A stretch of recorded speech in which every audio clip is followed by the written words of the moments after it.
života smisao si ti.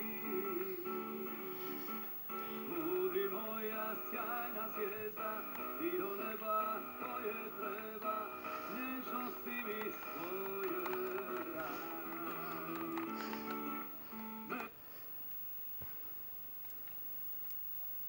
Za porodicu dete, nego je to jedan obrnut proces.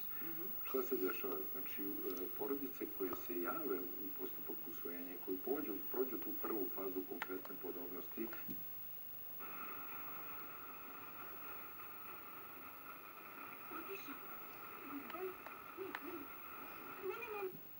Hanım'a. Almayalım beni, almayalım beni içeri, anlıyor musunuz? Çünkü ben deliyim, beni alamazsınız ki içeri. Abi bir şeyler yap. Anneyim ben. Hangi anne olsaydı aynı şeyi yapardı. Anladınız mı beni? Bakın bunu yapmanıza gerek yok. Bir yere kaçışı yok. Burada zaten. Siz karışmayın Mehmet Emir Bey.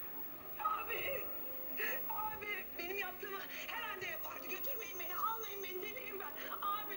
Abi ben yapamam, hapishanelerde ölürüm. Abi kurtar beni.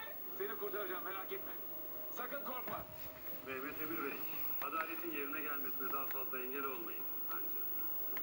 Yeğeniniz kaçtı. Ama kız kardeşiniz cezasını çekecek.